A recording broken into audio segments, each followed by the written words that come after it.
Imagine opening an old family album and finding this shocking photograph. A young girl, no older than 5 or 6, dressed neatly, sitting proudly on a chair. In one hand, she holds a glass filled with wine. On the table beside her, a bottle of red rests casually, as if it were the most ordinary part of childhood. She smiles, innocent yet unaware that to our modern eyes, this scene feels almost surreal, like something forbidden, something that simply should not exist. And yet it did. This isn't just one child sneaking a sip of alcohol in secret. This was once normal, routine, even encouraged. For decades, in France, children were not only allowed to drink wine with their meals, they were actually served wine at school, right alongside bread and cheese. Until 1956, French school lunches sometimes included a ration of wine, cider, or beer for students as young as 6 years old. And it wasn't hidden, it wasn't frowned upon. It was part of the culture. Teachers, parents, even doctors believed it was perfectly acceptable. For them, wine wasn't a dangerous drink. It was food, nourishment, even medicine. But let's pause here. Look again at the photograph. To us today, it almost feels wrong, disturbing even. A child with alcohol? That triggers alarm bells in our minds. We think of health risks, addiction, the dangers of alcohol poisoning. We imagine the outrage if this photo appeared in the media today. Headlines would scream, investigations would begin, parents would be shamed. And yet, less than a century ago, this was not scandal. It was custom. How do we explain this? How does a society reach a point where children drink wine daily, and no one bats an eye? The answer lies deep in French history, in a culture shaped by vineyards, war, poverty, and survival. Wine wasn't just a drink in France. It was an identity, a way of life. And in a strange twist of history, that way of life extended all the way down to children. To understand this strange tradition, we have to step back. France, for centuries, has been one of the greatest producers of wine in the world. By the 19th century, wine wasn't just a luxury. It was cheaper and often safer than water. In many rural areas, water sources were contaminated. Wine, by contrast, was fermented and stable. For parents, giving their children diluted wine wasn't seen as endangering them. It was protecting them. Better to drink wine than risk dysentery. Better to build a taste for life early than grow up weak. But the story doesn't end there. The photograph forces us to confront more than just practicality. It forces us to face a clash of values. On one hand, we see innocence, childhood, vulnerability. On the other, we see tradition, culture, and a society that didn't question what today seems unthinkable. The glass of wine in that little girl's hand is more than just a drink. It's a symbol of how radically human norms can shift, how what feels normal in one generation can appear almost monstrous in another. This isn't just a French story. It's a human story, because behind every cultural practice, no matter how shocking, it always begins with logic that made sense at the time. To them, this wasn't indulgence. It was survival. It was health. It was the rhythm of daily life. And yet, as we'll see, this harmless tradition would collide with science, with medicine, and with the changing moral codes of the 20th century. What started as a custom would soon become a controversy. And by the mid-20th century, the idea of giving wine to children would be challenged, ridiculed, and finally, outlawed. But before it ended, it left behind stories, memories, and photographs like this one, tiny windows into a past that feels almost impossible to imagine. And so, the glass in that child's hand is not just wine. It is history itself. Fermented, poured, and swallowed by generations who believed they were doing the right thing. In the next part, we'll journey back to the roots of this tradition, to the vineyards of France, to the rural schools, and to the powerful cultural belief that wine was not dangerous, but life-giving. Only then can we begin to understand how an entire nation once raised its children on alcohol, To understand why wine became such an ordinary part of a French child's diet, we need to picture life in the late 19th and early 20th century. In rural France, where the majority of people lived, wine was not luxury, it was survival. Vineyards stretched across the landscape like arteries feeding the nation. Families depended on them not just for trade, but for sustenance. Wine was often cheaper than milk, safer than water, and more filling than tea. To drink wine was to live, and to deny it was to risk weakness. Children grew up in households where wine was ever present. It wasn't the expensive bottles you might imagine today, saved for special dinners. It was ordinary, daily, a thick and rustic liquid poured from clay pitchers or wooden barrels. At the dinner table, bread, cheese, and a watered-down glass of wine were staples. Mothers believed it strengthened their children, giving them color in their cheeks and energy in their bones. Teachers sometimes echoed the same beliefs. And when lunchtime arrived at school, it wasn't unusual for a jug of wine to be passed around as casually as pitchers of milk might be today. This wasn't seen as indulgence, and certainly not as abuse. It was seen as nourishment. For centuries, French medicine considered wine a hygienic drink, capable of disinfecting the stomach, aiding digestion, and warding off disease.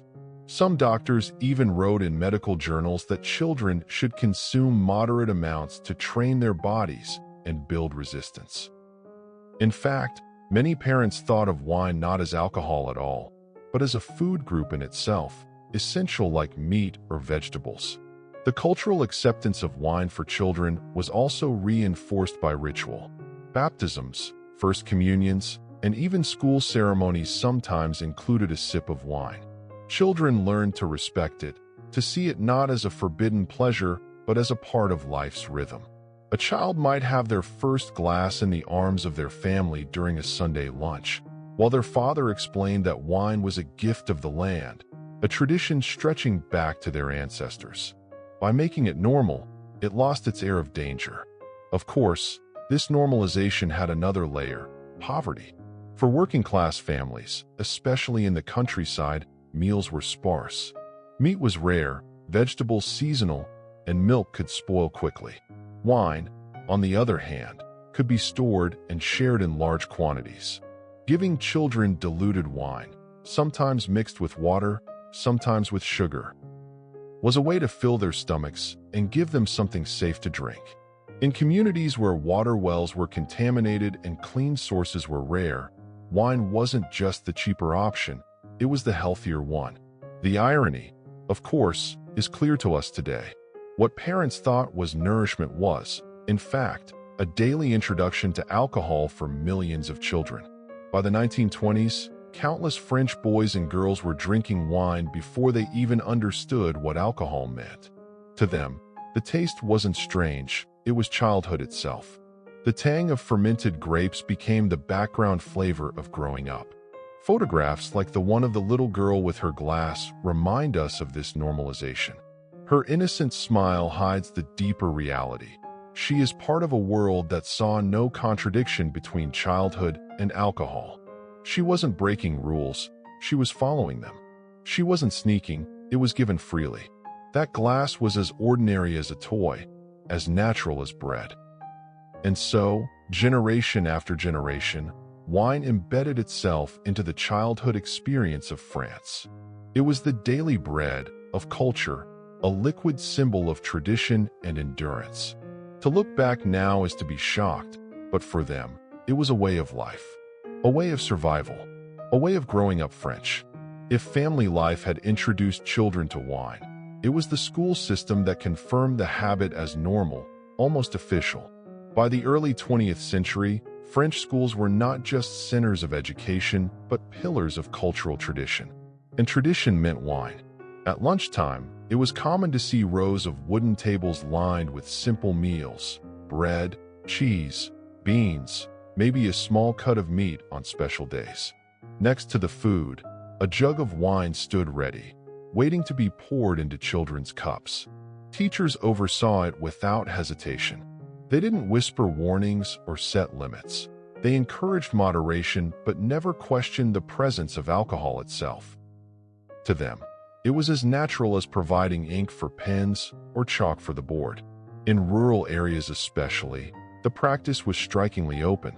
Some schools had agreements with local vineyards, receiving barrels of inexpensive table wine as part of community support. Parents, many of them vineyard workers, rarely objected. Why would they? Wine was the fruit of their labor, a point of pride. To provide it to their children at school was almost a continuation of home life, a cultural handshake between family and institution. What seems astonishing today is how openly this was documented. Newspapers from the 1920s and 1930s wrote about it with admiration, not criticism. One article described rosy-cheeked children enjoying their midday wine, growing strong under the blessings of the vineyard. School inspectors, instead of banning the practice, often praised it, claiming it created discipline. Teachers argued that allowing children to drink in a supervised environment reduced curiosity about alcohol outside of school. In other words, by giving it early, they believed they removed the temptation of rebellion later. The government, too, indirectly supported this culture. For much of the early 20th century, France was still recovering from wars, and national pride often linked itself to agriculture, especially vineyards. Wine was not just a drink, it was an industry that defined the nation's economy. Teaching children to drink wine was, in a way, teaching them to honor their heritage. It was patriotic, but there was another side, one less discussed in the glowing reports. For some children, daily access to wine created dependency. Accounts from older generations tell of boys as young as 12 who could drink with the stamina of adults. Some developed habits that followed them into adolescence and adulthood, where drinking heavily was not just common but expected. The line between cultural education and dangerous exposure was thin and often invisible. Yet, at the time, few questioned it. Parents trusted teachers. Teachers trusted tradition.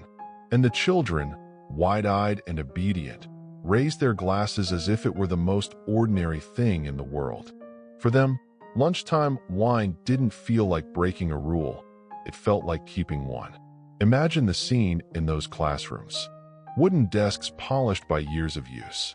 Children in simple uniforms or patched clothes, their laughter echoing across the stone walls.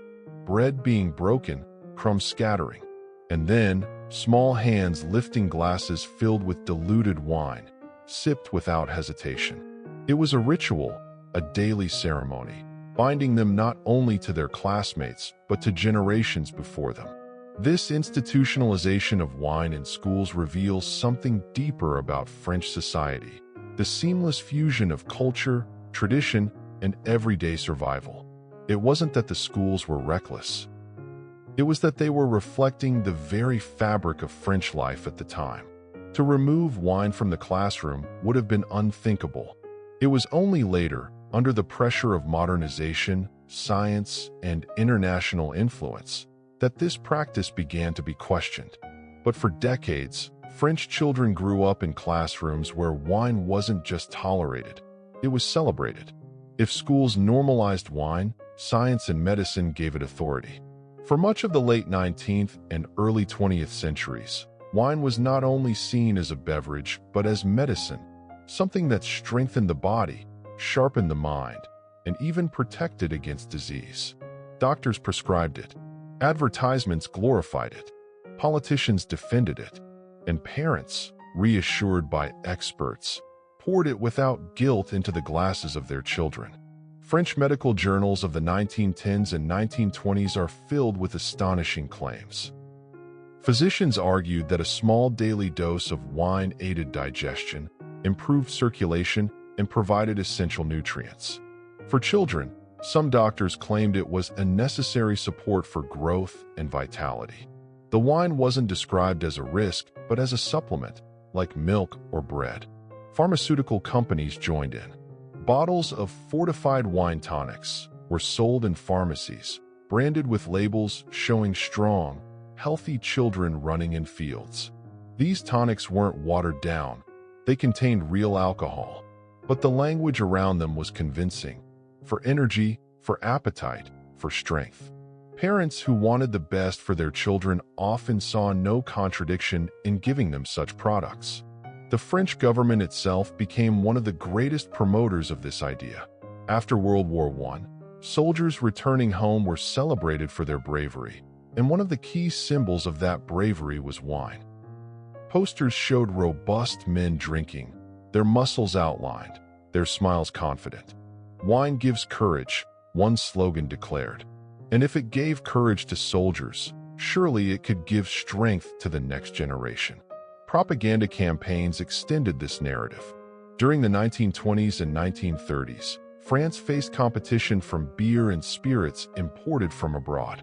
To defend its national drink, the wine industry launched campaigns that specifically targeted families. Images showed mothers pouring wine at the dinner table for their children, under headlines like "The Drink of Health," "The Drink of France." Perhaps most shocking to a modern viewer are the advertisements that directly used children as symbols. In one poster, a smiling boy in school uniform holds a glass of red wine, with the words, "Le vin est hygiénique," wine is hygienic. In another, a group of children raise their glasses in unison, celebrating with the tagline, "For strength, for joy, for life." The cultural impact was enormous. By repeating the message that wine was healthy, society erased doubts before they could even take root.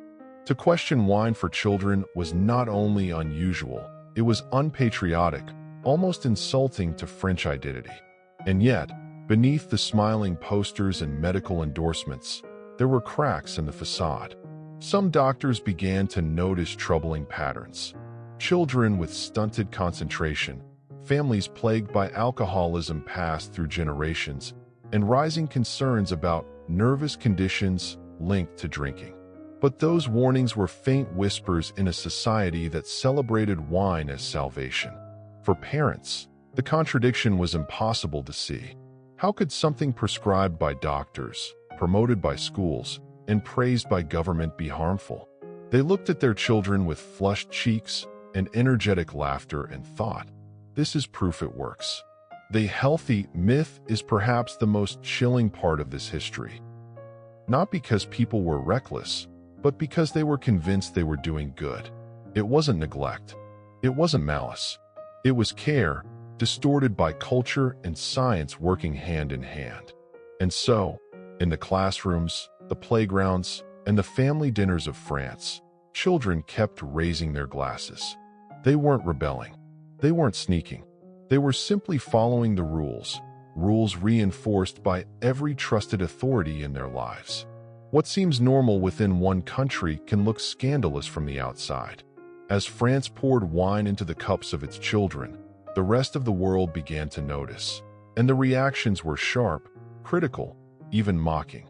By the 1920s, newspapers in Britain and the United States occasionally ran curious pieces on the French habit of serving alcohol in schools. For many Anglo-Saxon readers, it was shocking enough to imagine children tasting wine at home. But to see it institutionalized, served in classrooms, endorsed by teachers, felt almost unbelievable. American journalists described it with a mix of fascination and horror. One headline read, "French children drink daily with lunch."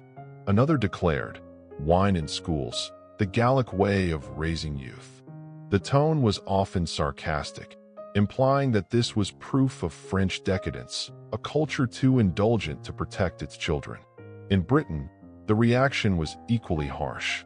Newspapers argued that France was poisoning its future citizens. Politicians warned that such practices explained what they called the moral weakness of French society, especially after the devastation of World War I. The criticism wasn't only moral, it was political, a way of suggesting that France was declining because it lacked the discipline of its neighbors. But in France, these criticisms only fueled defiance. Rather than feeling shamed, many French citizens took pride in the contrast. The English drink beer, the Americans drink soda. We drink wine. they said. And for many, this wasn't a vice. It was sophistication, culture, even superiority. Still, the foreign outrage planted seeds of doubt. French intellectuals, eager to defend their traditions, were forced to justify them in increasingly elaborate ways. Some argued that Anglo-Saxon societies were too puritanical, too obsessed with abstinence. Others doubled down on the health narrative, pointing to medical journals as proof that wine was safer than industrial drinks like soda or spirits. But there was another factor at play: tourism. By the 1930s, France was one of the world's most visited destinations. Travelers from abroad began to witness firsthand what they had read in the newspapers.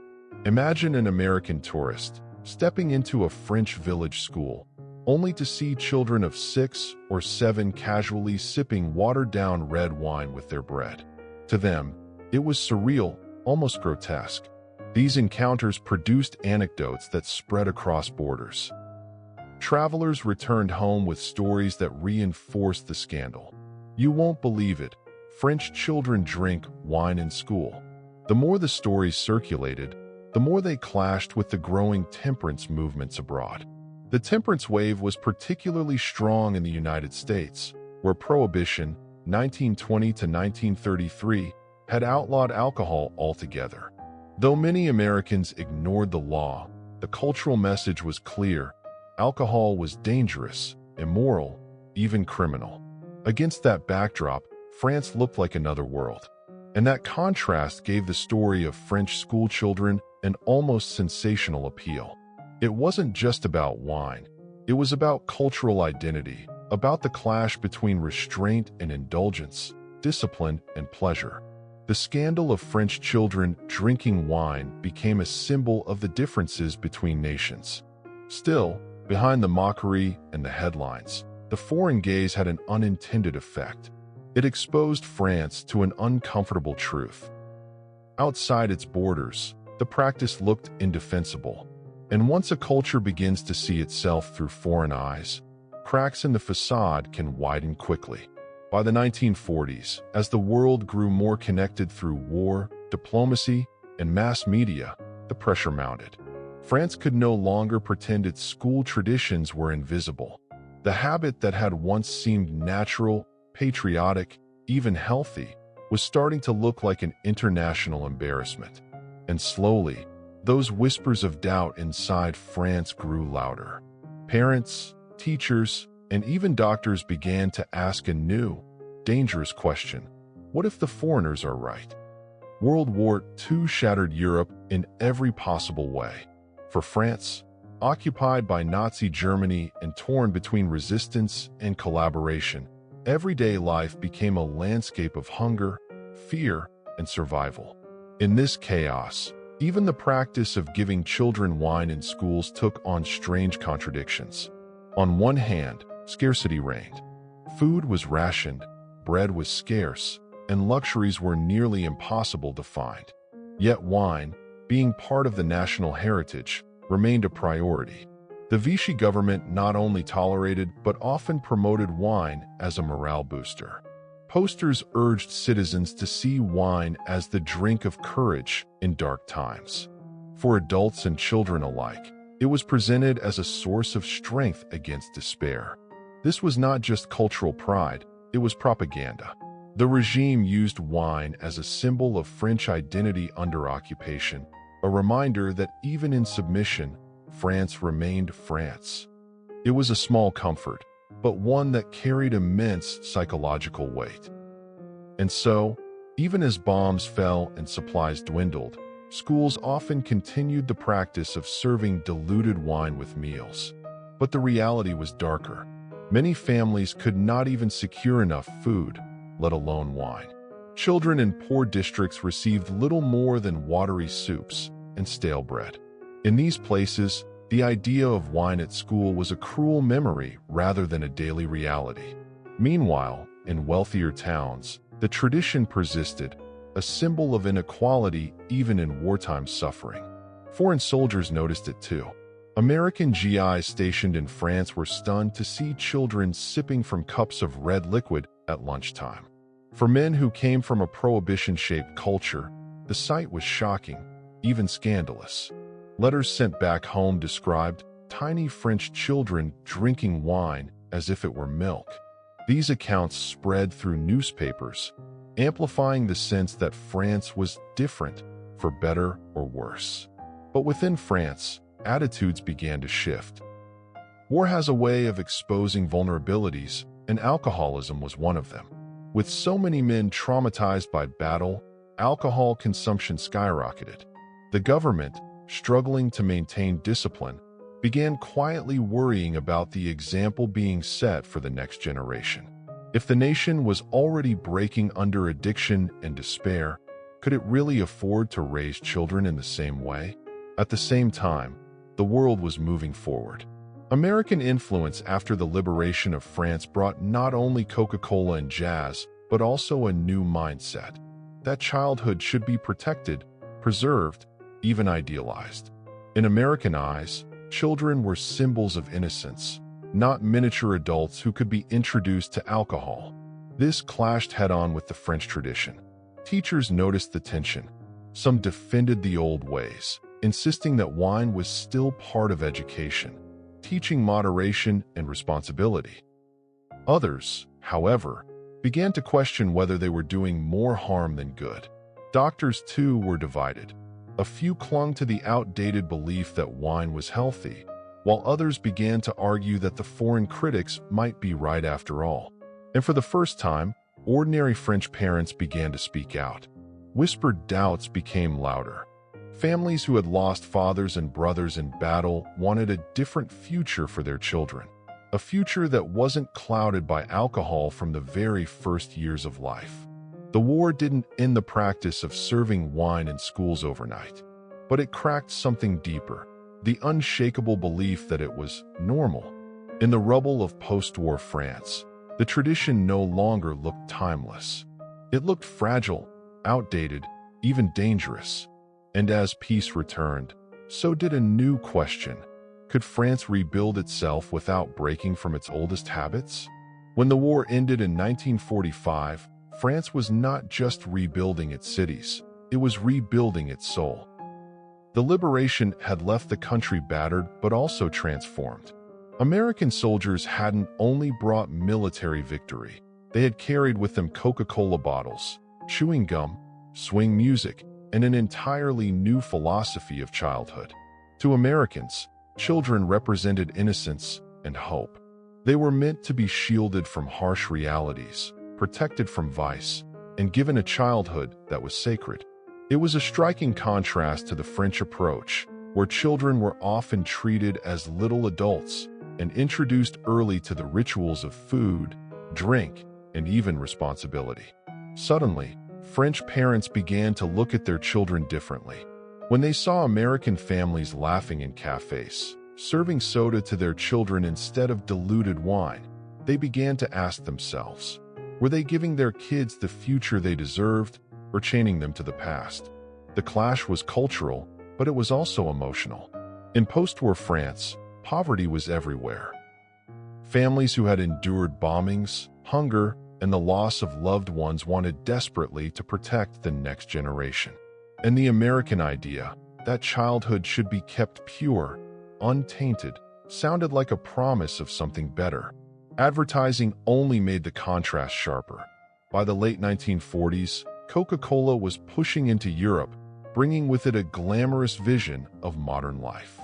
Bright posters showed smiling boys and girls sipping cold soda on hot afternoons. It was playful, innocent, and in stark opposition to the image of a child carefully sipping a cup of wine at school. For many French parents, the new imagery was irresistible. But tradition does not die quietly. In rural areas, schools still poured small amounts of wine or cider for children. Teachers defended it fiercely, calling it a proud part of French heritage.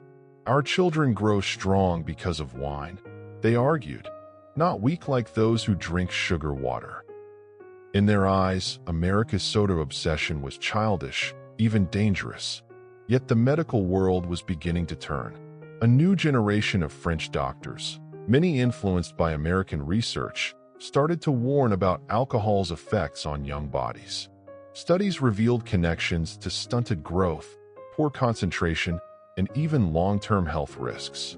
What had once been considered medicinal was now being recast as harmful. The debate grew louder. Intellectuals joined the conversation, framing it as a battle between tradition and progress. Was wine an unshakable cornerstone of French identity?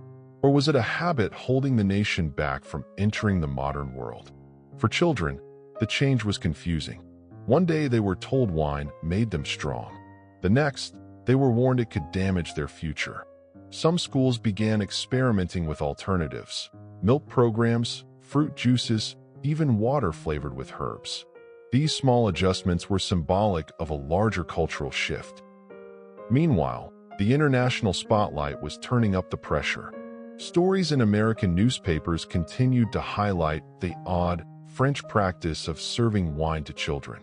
The tone was often judgmental, painting France as outdated, even irresponsible. French officials bristled at the criticism, but they could not deny the growing embarrassment. At home, the public was slowly, reluctantly changing. Parents in cities especially began to favor the American model. They wanted their children to have the freedom to play, to dream, to be innocent a little longer. They no longer saw wine as a symbol of strength. It began to look like a burden from an older, harsher world. The post-war years didn't end the tradition, but they planted the seeds of its undoing. For the first time in centuries, France was questioning whether its children should drink at all. The answers weren't yet clear, but one thing was certain: the tide was turning. And as the 1950s approached, the debate would move from whispered doubts to a public confrontation, setting the stage for the most decisive changes yet. By the 1950s, the quiet tension between tradition and progress had exploded into a national debate. What had once been accepted without question, the presence of wine at the school lunch table, was now under fire from doctors, journalists, and even politicians. The French government, keen on projecting a modern image to the world, began to feel embarrassed by the old practice. France wanted to be seen as innovative, forward-thinking, not clinging to medieval customs. And yet, inside the country, many saw any attack on wine as an attack on France itself. Newspapers filled with opinion pieces. Some writers argued that the country was poisoning its youth with outdated traditions. Others claimed that removing wine from schools would destroy a vital part of French identity. The issue was no longer about nutrition. It was about what it meant to be French. For families, the arguments were personal. Mothers in particular were caught between two worlds. They wanted their children to grow up healthy and successful, but they also didn't want to be accused of betraying their culture. Was giving a child wine at lunch an act of love or a dangerous mistake? Teachers, too, were divided. Some continued to pour wine into the cups of children with pride, insisting that it gave them energy and toughness. Others had begun quietly replacing it with juice or milk, fearing that international criticism might eventually lead to punishment. Meanwhile, American influence kept spreading. Hollywood films showed glamorous teenagers drinking soda in diners. French children began to envy those carefree images, asking their parents for Coca-Cola instead of the sour, watered-down wine that had been their midday ritual. A new generation was forming, one that wanted to live in the future, not the past. The medical community played a critical role in this cultural transformation. Doctors began publishing alarming reports. Young children who drank wine daily were more likely to suffer fatigue, stunted growth, and even developmental issues. Though the science was still evolving, the warnings shook the confidence of many parents. The French state finally stepped in. In 1954, health campaigns began to circulate, quietly urging parents to reconsider wine for children. Posters appeared in some schools showing smiling kids with glasses of milk instead of wine. It was a soft, almost gentle push toward change, but it carried the weight of official authority. Still, resistance was strong. In rural towns, parents accused the government of trying to Americanize their children. Local winemakers lobbied fiercely, claiming that banning wine in schools would devastate their sales. For them, this was not just about health. It was about economics, pride, and centuries of tradition. And then came the moment that forced the nation to face the truth: international headlines. American newspapers ran sensational stories about French children drinking wine in classrooms. British journalists mocked the practice as barbaric. Suddenly, the world was watching, and France could no longer hide behind its customs. For the first time, the conversation was not about choice, it was about reputation. Could France afford to be seen as the country that gave alcohol to children while the rest of the world moved toward health and modernity? In homes, parents whispered about the change. At school tables, children began noticing that their wine was gone, replaced with juice or milk. Some complained, others didn't care, but the shift was unmistakable. By the late 1950s, the battle lines were clear: tradition versus modernity, heritage versus health, pride versus change. And while the fight was far from over, the balance was tipping. What had once been normal was now controversial. What had once been celebrated was now criticized. The ritual of pouring wine into a child's cup was no longer a symbol of strength. It was a question mark hanging over the nation. And as France prepared to enter 1956, the debate was about to reach its breaking point. The year would bring a decision that would forever close the chapter on one of the strangest traditions in modern European history. In 1956, France reached a crossroads. For decades, the tradition of serving wine to children at school lunches had seemed untouchable. It was woven into the fabric of the culture, just as French as baguettes or cheese. But now, the winds of change were too strong to ignore. That year, the French government announced a new law: no more wine for children under the age of 14 in schools. The ban was clear, decisive, and historic. For the first time, the glass that had been filled for generations would be emptied once and for all. The decision did not come easily. Inside Parliament, debates raged. Traditionalists accused the government of betraying centuries of heritage. They argued that wine was not alcohol. It was nourishment, a natural part of life. Progressives countered that the world was watching, and the health of children was more important than pride. On the streets, reactions were mixed. In Paris, many parents welcomed the change, relieved that their children would finally be freed from what doctors had begun to call a silent poison. In the countryside, however, outrage spread. Farmers protested, winemakers feared for their livelihoods, and grandparents shook their heads in disbelief at what they saw as the death of an era. The schools themselves became battlegrounds. Some teachers, who had poured wine into little glasses for years, now refused to comply quietly. In certain rural classrooms, they continued serving it in secret, insisting that tradition mattered more than politics. But in most schools, the shift was immediate. Wine jugs disappeared. Milk and juice cartons took their place. For the children, the change was both confusing and exciting. Some didn't understand why their beloved sip of wine was suddenly forbidden. Others were thrilled to finally taste sweet orange juice or creamy milk like the children they saw in movies. It was a small but symbolic victory for modernity. The media amplified the moment. French newspapers declared the ban as both a triumph and a tragedy, depending on their editorial stance.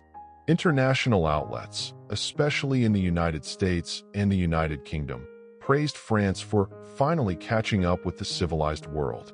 The scrutiny that had once embarrassed France was now turning into cautious respect. Behind the scenes, doctors celebrated. For years, they had warned about the dangers of childhood drinking, fatigue, stunted growth, addiction risks. Now, their voices had been heard. The law was a validation of their fight for science over sentiment. Yet, for winemakers, the ban was devastating. Entire regions that relied on bulk sales to schools faced an economic blow. Vineyards that had proudly supplied the children's wine, now watched their profits shrink. Some adapted, turning to other markets. Others resisted, clinging to the hope that tradition might one day return. But there was no going back. The world had changed, and so had France. The year 1956 was more than just the end of wine at school lunches. It was a symbolic break from the past.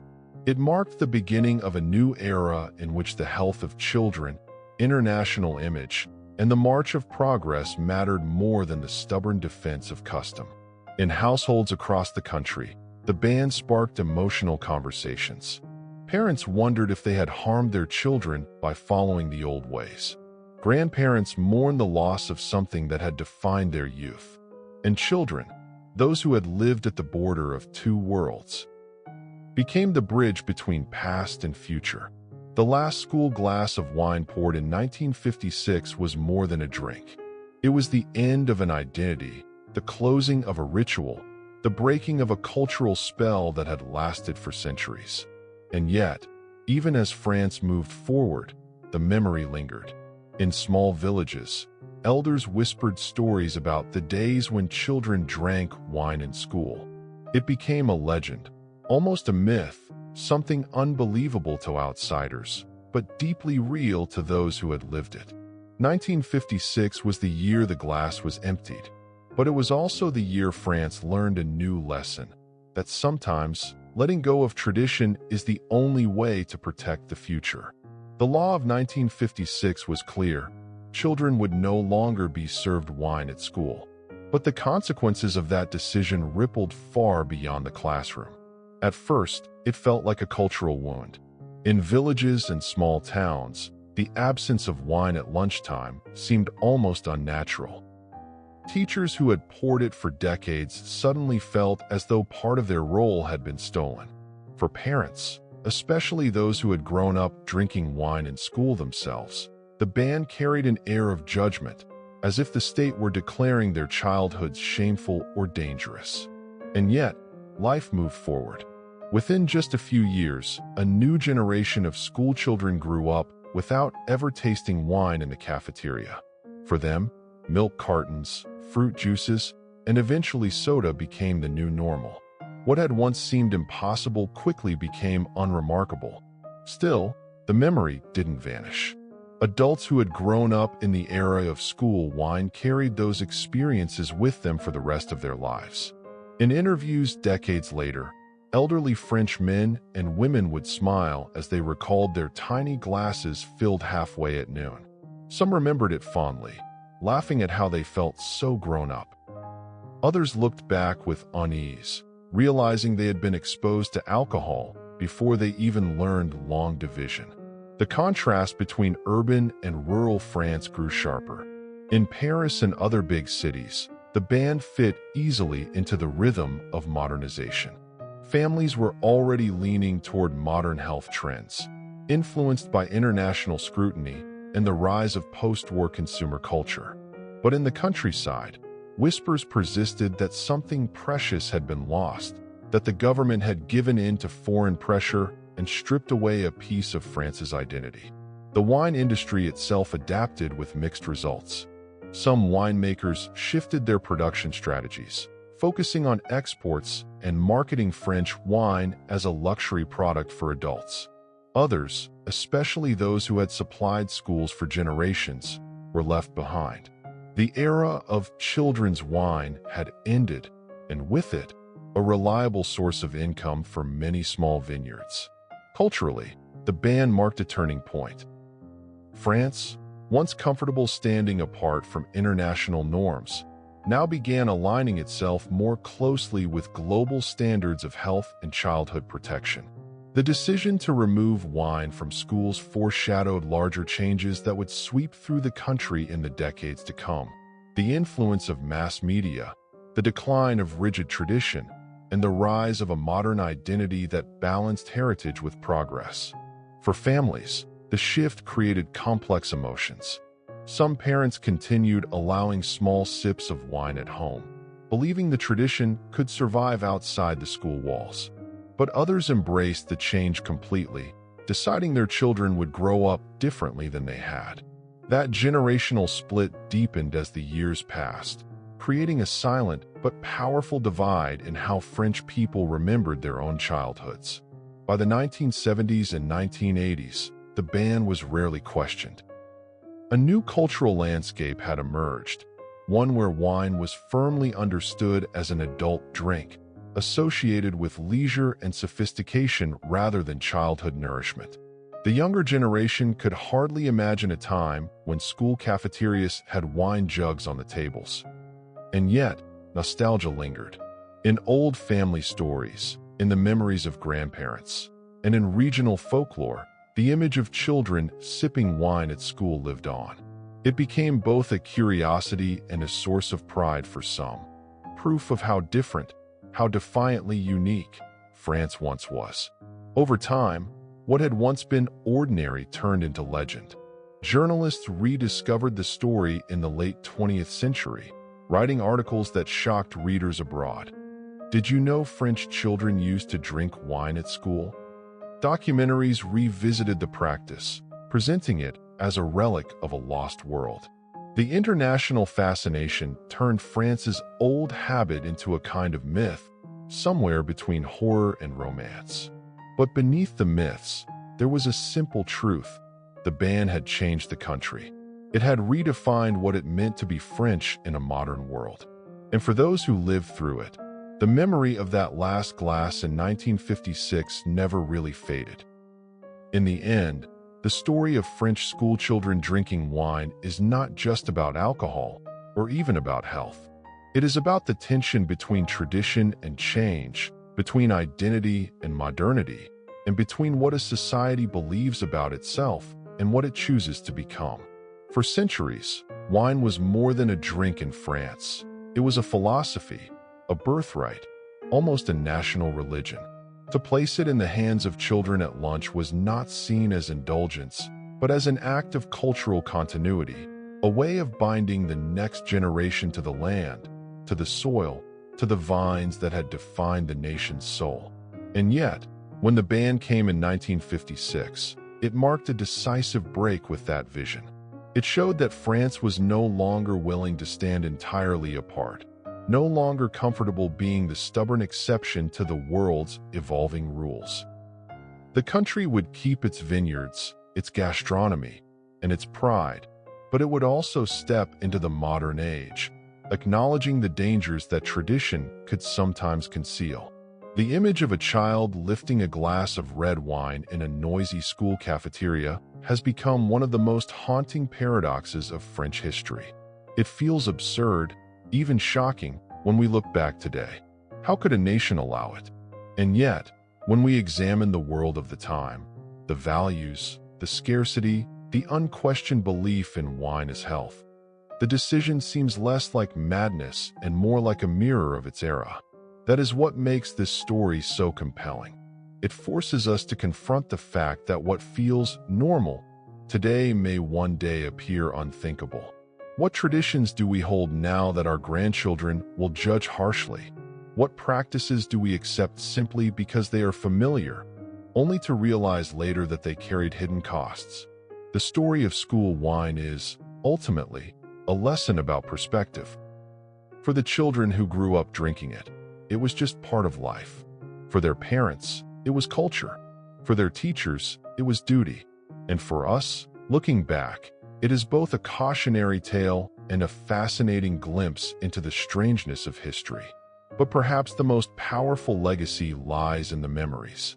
Imagine the now elderly men and women who, when asked about their childhood, do not recall soda or juice cartons, but instead remember the sharp, earthy taste of diluted wine on their tongues at age 7.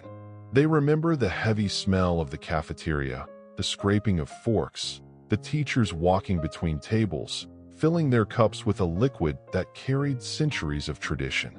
For them, it is not a story of scandal but of belonging. For us, it is a story of disbelief. And that gap between memory and judgment is where history lives. As the decades passed, France transformed. By the late 20th century, the nation became a global leader in health reforms, food safety, and public campaigns against excessive drinking. The same country that once gave wine to children would launch some of Europe's strongest campaigns against alcoholism. The contradiction is striking, but it is also deeply human. History is not a straight line. It bends, it twists, it contradicts itself. It reminds us that cultures are living organisms, always changing, always negotiating between past and future. The photograph of children with wine at their school lunches now circulates online as a curiosity, a meme, a historical shock. But behind that viral fascination lies something more profound: the realization that traditions, no matter how deeply rooted, can vanish almost overnight. And when they do, they leave behind not just empty glasses, but questions about who we were and who we are willing to become. So, the next time you raise a glass of wine, pause for a moment. Think of those children in France, decades ago, sipping their small portions at school. Think of the laughter, the normalcy, the quiet sense that nothing was strange about it at all. And then think of how quickly the world can change, how yesterday's truth becomes today's disbelief. History is not just written in books. It is lived in moments, in memories, in choices both ordinary and extraordinary. And sometimes, as in the case of school wine, it is written at the bottom of a glass.